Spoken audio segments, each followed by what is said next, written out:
আসসালামু আলাইকুম দ্বাদশ শ্রেণীর শিক্ষার্থীরা, আশা করি তোমরা সবাই ভালো আছো। আমি তোমাদের অধ্যায় 2 ভেক্টর পড়াচ্ছি ফার্স্ট পার্টের। আজকে আমি একটা ক্রিয়েটিভ দিয়ে শুরু করব। তোমাদের যেহেতু আগের ক্লাসে উপাংশ এই জিনিসটা পড়িয়েছি, সেই উপাংশ দিয়ে এখন আমরা একটা ক্রিয়েটিভ দেখব। দেখো এখানে যেটা দেয়া আছে সেটা হচ্ছে একটা নদী, এইটা এবং এইটা একটা নদী দেয়া আছে। নদীটার প্রস্থ দেয়া আছে 1.5 কিলোমিটার। এইটুকু হচ্ছে নদীটার প্রস্থ, যেটা দেয়া আছে 1.5 কিলোমিটার। তো স্রোতের বেগ দেয়া আছে 4 কিলোমিটার পার আওয়ার। নৌকার বেগ, এদিকে হচ্ছে স্রোতের বেগ আর এটা হচ্ছে নৌকার বেগ। একজন মাঝি এবি বরাবর নৌকা চালিয়ে এসি বরাবর ওপারে পৌঁছালেন। সে এসি বরাবর ওপারে পৌঁছালো। এইদিকে হচ্ছে আমাদের স্রোতের বেগ হচ্ছে এইদিকে, স্রোতের বেগকে আমরা ইউ দ্বারা প্রকাশ করব।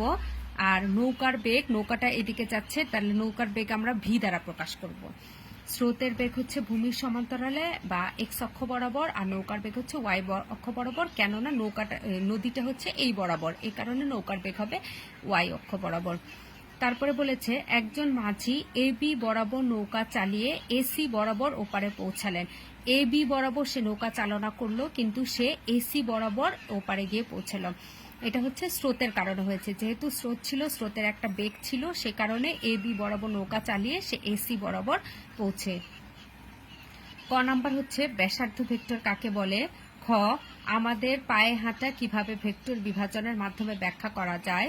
গ এসি বরাবর নৌকার অতিক্রান্ত দূরত্ব কত। এসি বরাবর নৌকার অতিক্রান্ত দূরত্ব কত।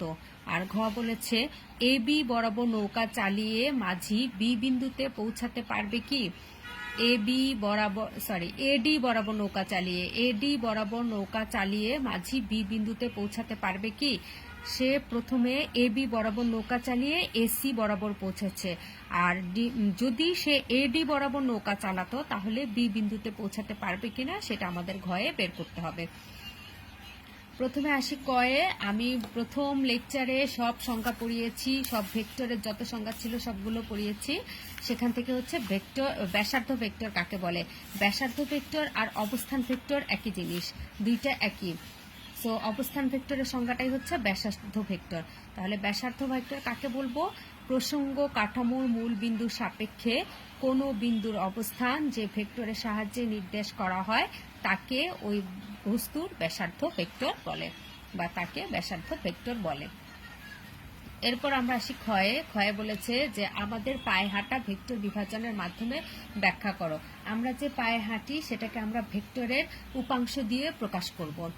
ওকে, আমাদের হাঁটার সময় আমাদের পা ভূমির উপর লম্বভাবে বল প্রয়োগ করে, ফলে ভূমিও লম্বভাবে সমান প্রতিক্রিয়া বল দেয়, কিন্তু পেছনের পা ভূমির উপর তির্যকভাবে বল প্রয়োগ করে। তাই বল দুইটি উপাংশে বিভাজিত হবে। আমরা দেখেছি ভেক্টরের দুইটা উপাংশ থাকে, একটা হচ্ছে এক্স অক্ষ বরাবর বা ভূমির সমান্তরালে, আরেকটা হচ্ছে সেটা লম্ব বরাবর বা ওয়াই অক্ষ বরাবর। তাহলে যে পেছনের পাটা যে তির্যকভাবে বল প্রয়োগ করে সেই বল হচ্ছে দুটি উপাংশে বিভাজিত হয়। লম্ব বরাবর উপাংশটি ভূমির প্রতিক্রিয়া বলের কারণে, লম্ব বরাবর যে উপাংশটা থাকে সেটা ভূমির প্রতিক্রিয়া বল দ্বারা ক্যান্সেল হয়ে যায় বা নিঃশেষ হয়ে যায়, কিন্তু তির্যকভাবে ক্রিয়ারত বলের উপাংশের প্রতিক্রিয়ার কারণে আমরা সামনের দিকে এগিয়ে যাই। অর্থাৎ আমাদের হাঁটার ক্ষেত্রে পেছনের পায়ের ভূমিকাটাই হচ্ছে মুখ্য। পেছনের পায়ের কারণে আমরা সামনের দিকে এগিয়ে যাই। এরপরে গ নাম্বারটা বলেছে, দেখো এসি বরাবর নৌকার অতিক্রান্ত দূরত্ব কত। এসি দেখো কোনটা, এসি এই বরাবর নৌকার অতিক্রান্ত দূরত্ব কত। তো আমি প্রথমে বলে নিয়েছি, এই বরাবর আমরা ধরবো স্রোতের বেগ যেটাকে ইউ, আর এই বরাবর হচ্ছে আমাদের নৌকার বেগ, তার মানে এটাকে ভি ধরবো। এখন আমরা বের করব হচ্ছে এসি বরাবর, অর্থাৎ এই দূরত্বটা বের করব। আমরা যদি এই ত্রিভুজটা ধরে নেই, এ বি সি ত্রিভুজের ক্ষেত্রে এ বি সি এই ত্রিভুজটা যদি ধরে নেই, এই ত্রিভুজের মধ্যে আমার অতিভুজ হচ্ছে এসি, বিসি হচ্ছে ভূমি, আর এ বি হচ্ছে আমাদের লম্ব। তাহলে আমাকে বের করতে হবে অতিভুজ, তার মানে হচ্ছে এসি। এসি বের করতে হবে, অতিভুজটা জানি, আর এ বি হচ্ছে লম্ব। আমি অতিভুজ জানি আর লম্ব জানি, কিন্তু আমরা ভূমি জানি না। তাহলে লম্ব বাই অতিভুজ, আর হচ্ছে এ বি হচ্ছে আমাদের লম্ব। লম্ববায়ু অতিভুজ দিয়ে যদি করি, অর্থাৎ হচ্ছে আমি কস যদি হচ্ছে বিএসি এই কোণটা যদি আমি ধরি, কস বিএসি এই কোণটা যদি আমরা নেই, এটা হচ্ছে আমার তাহলে লম্ব হয়। তাহলে এই কোণটা যদি করি cos BAC ইকুয়ালস টু হচ্ছে AB divided by AC। cos দিয়ে করলে cos BAC equals to AB divided by হচ্ছে AC। এখান থেকে আমরা বের করতে পারি AC equals to AB divided by cos BAC। তো AB দেওয়াই আছে 1.5 আর cos এই কোণটা কত হবে, টোটাল কোণটা হচ্ছে 90 ডিগ্রি, এইটুকু হচ্ছে 30 ডিগ্রি, তাহলে এইটুকু হচ্ছে 60 ডিগ্রি, অর্থাৎ cos 60 ডিগ্রি। তাহলে এটা ক্যালকুলেশন করে যে ভ্যালুটা আসবে সেটাই হচ্ছে আমাদের এসি বরাবর অতিক্রান্ত দূরত্ব, নৌকার অতিক্রান্ত দূরত্ব যেটা সেটা। এটা আমরা সাইন দিয়েও করতে পারবো, এটা সাইন কস দুটো দিয়ে করা যাবে, তো তোমরা যেটা সুবিধা মনে হয় সেটা দিয়ে করবে। এরপর যদি আমরা ঘয়ে আসি,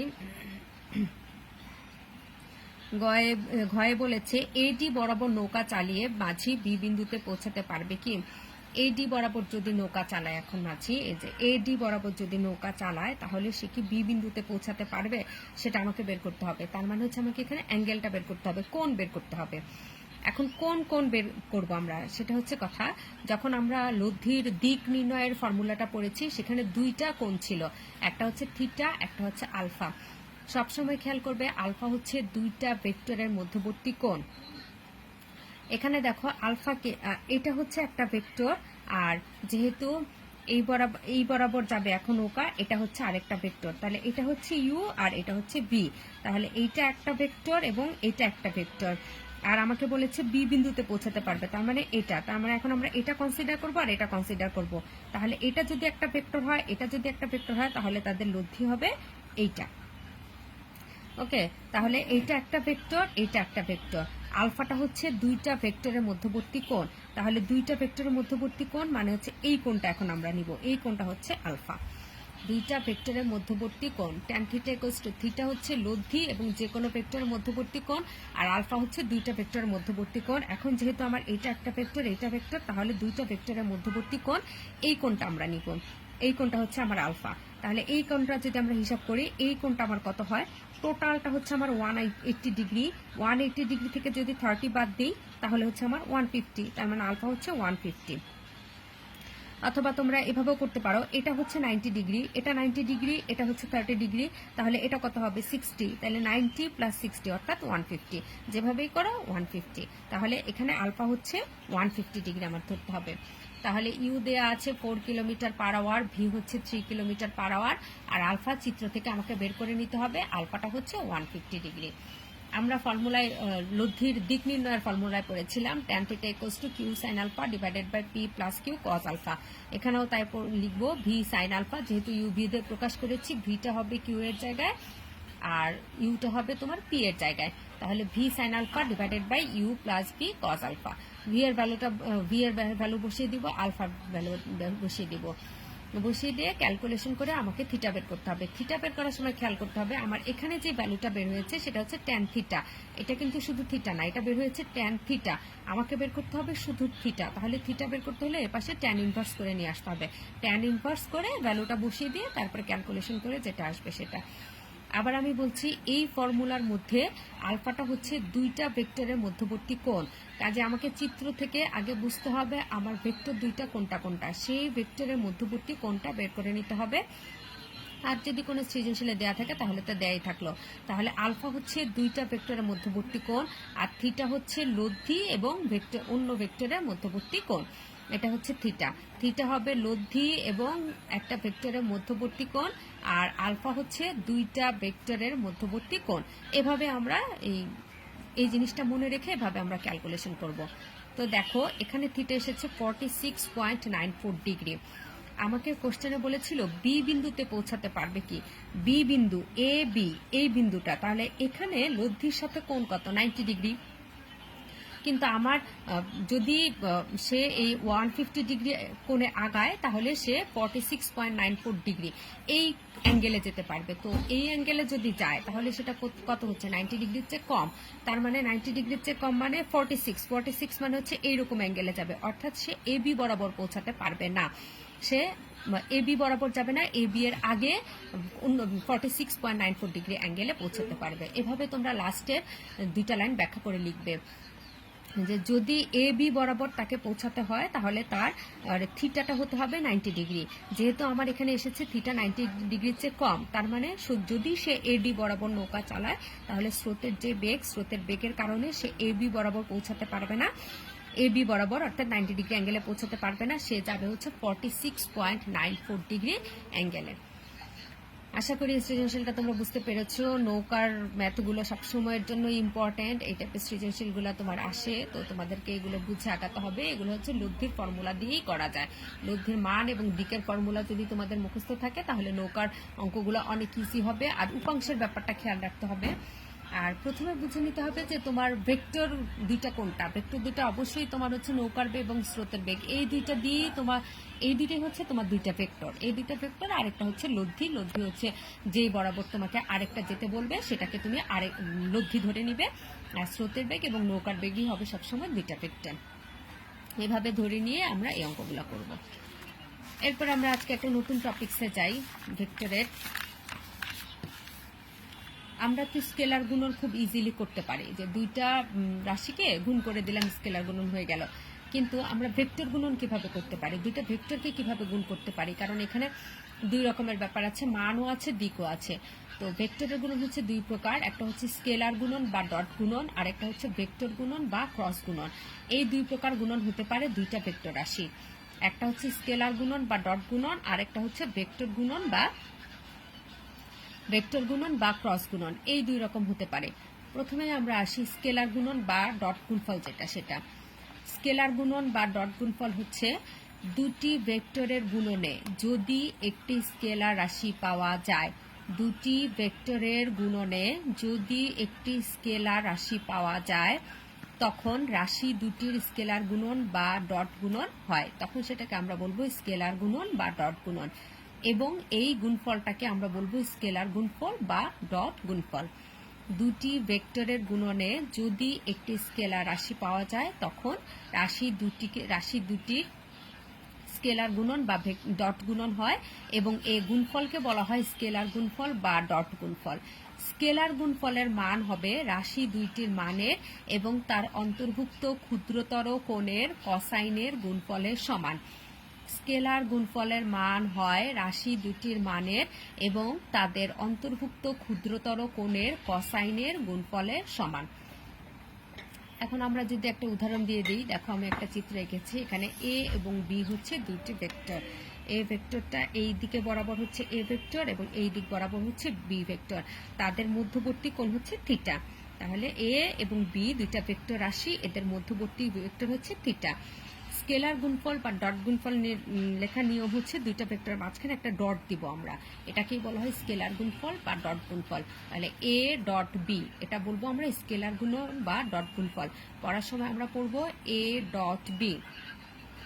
এ ডট বি ইকুয়ালস টু হবে এ বি কস থিটা।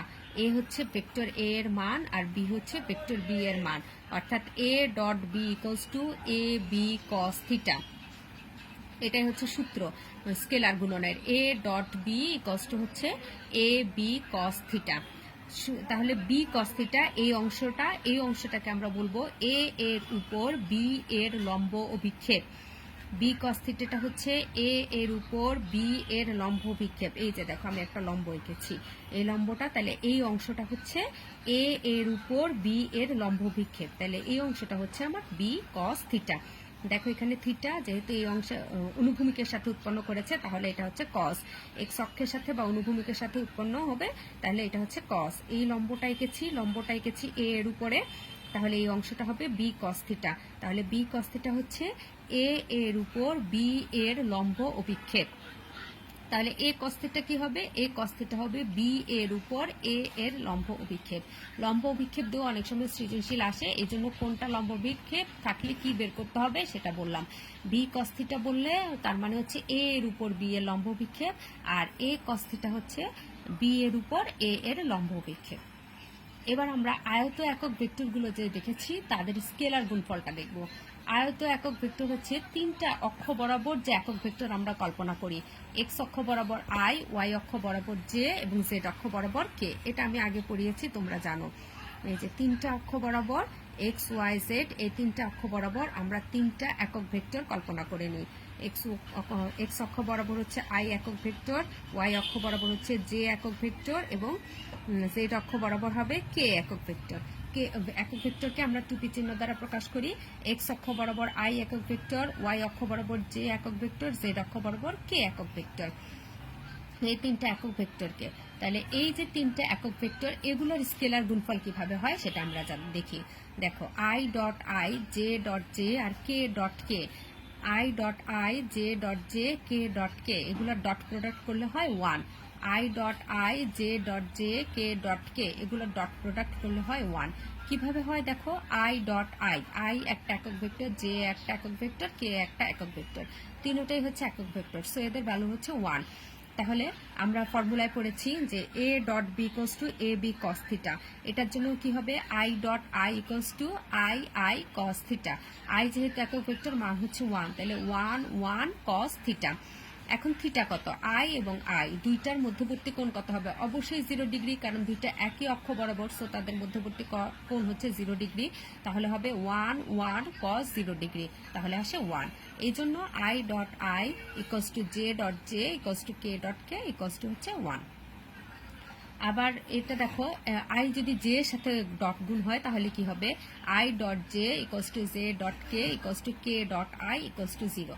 কেন, এবার এটা প্রমাণটা দেখি। আই ডট জে যদি আমরা ধরি তাহলে দেখো এটাও একটা একক ভেক্টর, এটাও একটা একক ভেক্টর, তাহলে দুইটার জন্য 1 1। এবার তাদের মধ্যবর্তী কোণ কত দেখো, আইটা হচ্ছে এক্স অক্ষ বরাবর, জে হচ্ছে ওয়াই অক্ষ বরাবর, তাহলে এক্স এবং ওয়াই অক্ষের মধ্যবর্তী কোণ হচ্ছে 90 ডিগ্রি।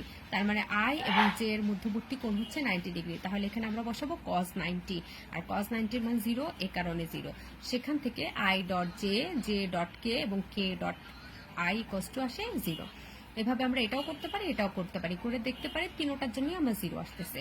তার মানে I dot I equals to J dot J equals to K dot K equals to হচ্ছে 1, আর I dot J, J dot K, K dot I equals to হচ্ছে 0।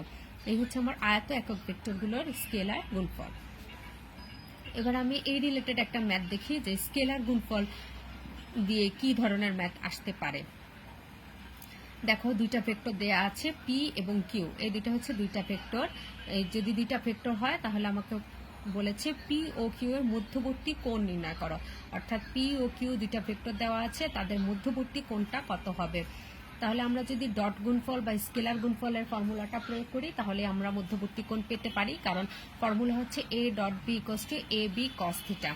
তাহলে এখানে কত, P dot Q equals to P Q cos theta, এটা formula থেকে আমরা লিখতে পারি P dot Q equals to P Q cos theta. তাহলে আমার কস থিটা ইকুয়ালস টু কত আসে, cos theta equals to P dot Q divided by P Q.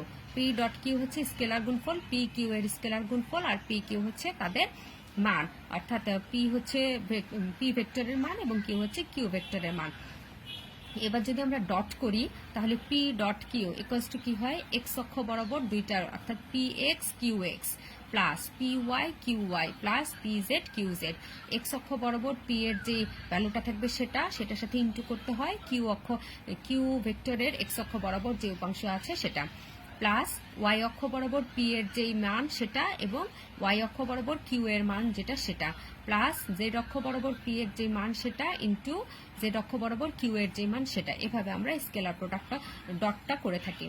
তাহলে দেখো পি আই এর সাথে পি এর সহগ কত ছিল 2, আর কিউ এর সহগ ছিল হচ্ছে 5, তার মানে 2 ইন্টু 5, 2 ইন্টু 5 প্লাস প্লাস এখানে হচ্ছে 1 1 into minus 4, 1 into minus 4 plus এখানে হচ্ছে -2 প্লাস 1, তাহলে হচ্ছে -2 প্লাস 1। এরপরে তোমরা ক্যালকুলেশন করবে, ক্যালকুলেশন করে যা আসবে তাই। আর হচ্ছে যখন আমরা ভেক্টরের মান বের করব, মান বের করার সূত্র আমি তোমাদের পড়িয়েছি, P equals to root over P X square plus P Y square plus P Z square. তার মানে এক্স অক্ষ বরাবর যে সহগ সেটার স্কোয়ার প্লাস ওয়াই অক্ষ বরাবর যে মান সেটার স্কোয়ার প্লাস জেড অক্ষ বরাবর যে মান সেটার স্কোয়ার। তাহলে এখানে এক্স অক্ষ বরাবর হচ্ছে 2, যে ওয়াই অক্ষ বরাবর হচ্ছে 1 আর জেড অক্ষ বরাবর হচ্ছে -2। তাহলে 2 square plus 1 square plus -2 whole square equals to 3। একইভাবে আমরা কিউটাও বের করে নিব। কিউটাও বের করে নিলে তারপর আমরা কস থিটাতে বসিয়ে দিব। তাহলে কস থিটাতে বসিয়ে দিলে কি আসে, কস থিটা ইকুয়ালস টু উপরে হচ্ছে পি ডট কিউ, যেটা আমাদের 4 এসেছিল, ডিভাইডেড বাই হচ্ছে P Q cos, divided by value ছিল cos theta equals to P dot Q divided by হচ্ছে পি কিউ। পি কিউ এর ভ্যালু বসিয়ে দিলাম, তারপর এটা ক্যালকুলেশন করে যে মানটা এসেছে। আমাদের যেহেতু বের করতে হবে থিটা, বলেছে মধ্যবর্তী কোণ কত, তাহলে থিটা বের করতে হবে। Theta equals to cos inverse, যে ভ্যালুটা এসেছে সেই ভ্যালুটা বসিয়ে দিবে, তারপরে ক্যালকুলেশন করে যেটা আসবে সেটা। এভাবে আমাদের স্কেলার প্রোডাক্ট বা ডট গুণফলটা এভাবে করতে হয়। আশা করি তোমরা বুঝতে পেরেছো। আর নেক্সট ক্লাসে আমি ভেক্টর গুণনটা পড়াবো। সবাই ভালো থাকবে। আল্লাহ হাফেজ।